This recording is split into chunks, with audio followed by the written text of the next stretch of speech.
Hello viewers, welcome to Ravith's Tamil Kitchen. Ravith's Tamil Kitchenல இன்னைக்கு வந்து பூண்டு குழம்பு எப்படி செய்யறதுன்னு பார்க்கலாம். இது வந்து ஒரு வாரம் ஆனாலும் கெட்டு போகாது. அதே போல வீட்ல காய்கறி இல்லாத சமயத்துல ஈஸியா செஞ்சிடலாம். இப்போ எப்படி செய்யறதுன்னு பார்க்கலாம் வாங்க. பூண்டு குழம்பு செய்ய வாணல்ல ஃபர்ஸ்ட் எண்ணெய் ஊத்திக்கோங்க.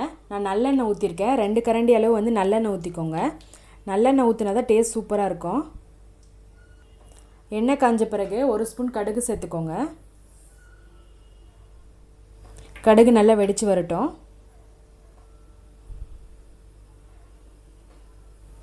அதே போல் வெந்தயம் வந்து 1 டீஸ்பூன் எடுத்திருக்கேன். அதுவும் சேர்த்துக்கோங்க. வெந்தயம் நல்லா கலர் மாறட்டும். கடுகு வெந்தயம் பொரிஞ்ச பிறகு பூண்டு சேர்த்துக்கலாம். நான் வந்து 4 கட்டி பூண்டு வந்து உளிச்சு வச்சுருக்கேன். அதை சேர்த்துடுங்க. ஒரு கொத்து கருவேப்பிலை,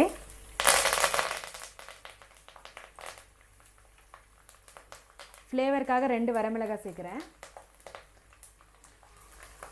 இப்போ பூண்டு நல்லா வதங்கட்டும். ஒரு 5 நிமிஷம் பூண்டு வந்து எண்ணெயிலே வதக்கி விடுங்க. பூண்டு நல்லா எண்ணெயில் வதங்கின பிறகு 1/2 கப் வந்து சின்ன வெங்காயம் உளிச்சு வச்சுருக்கேன். உளிச்சு கட் பண்ணி வச்சுருக்கேன். அதையும் சேர்த்திடலாம்.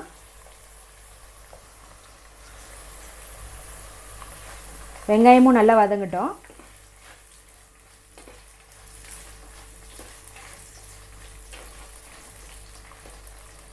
வெங்காயம் நல்லா வதங்கிடுச்சு. அடுத்தது தக்காளி சேர்த்துக்கலாம். ஒரு தக்காளி பழம் கட் பண்ணி வச்சுருக்கேன். அதையும் சேர்த்திடலாம். தக்காளி பழம் சேர்த்துட்டு தக்காளி சீக்கிரம் வதங்கிறதுக்காக உப்பு கொஞ்சமாக சேர்க்குறேன். வெங்காயம் தக்காளி எப்போவுமே சீக்கிரம் வதங்கினா உப்பு போட்டோமா கொஞ்சம் சீக்கிரம் வதங்கிடும். தக்காளி நல்லா வதங்கட்டும். தக்காளி நல்லா வதங்கிடுச்சு. அடுத்ததாக மசாலா சேர்த்துக்கலாம். 1/4 டீஸ்பூன் மஞ்சள்தூள், 1 டீஸ்பூன் மிளகாய்த்தூள் எடுத்திருக்கேன், 1 டீஸ்பூன் மல்லித்தூள் எடுத்திருக்கேன். உங்களுக்கு மிளகாய்த்தூள் வந்து காரத்துக்கு தகுந்த மாதிரி எடுத்துக்கோங்க. ஒரு 2 நிமிஷம் எண்ணெயில் நல்லா வதங்கட்டும். அப்போ தான் இந்த மசாலாவோட பச்சை வாசனை போகும்.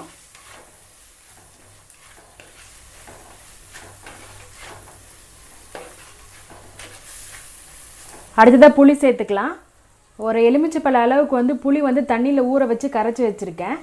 ரொம்ப அதிகமாக வேணாம், நார்மலாக மீடியம் சைஸ் எலுமிச்சைப்பழ அளவு இருந்தால் போதும்.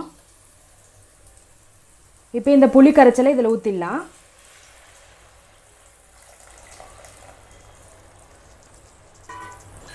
கூடவே 1 கப் அளவு தண்ணி சேர்த்துக்கலாம்.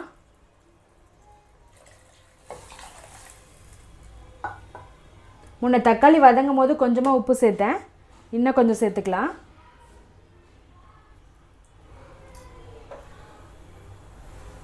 குழம்பு நல்லா கொதிச்சு வரட்டும். இப்போ தண்ணி மாதிரி இருக்குது, ஆனால் நல்லா திக்னஸாக வந்துடும்.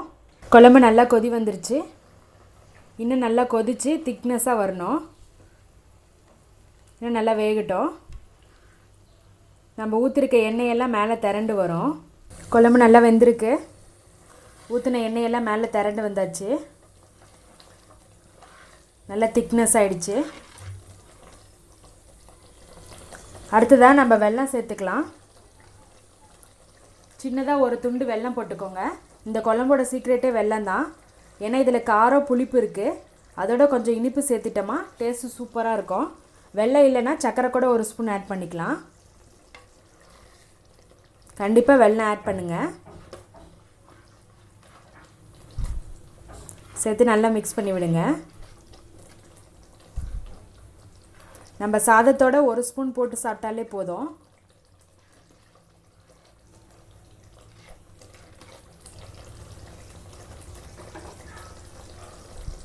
லாஸ்ட்டாக மேலே மல்லி இலை போட்டுக்கோங்க.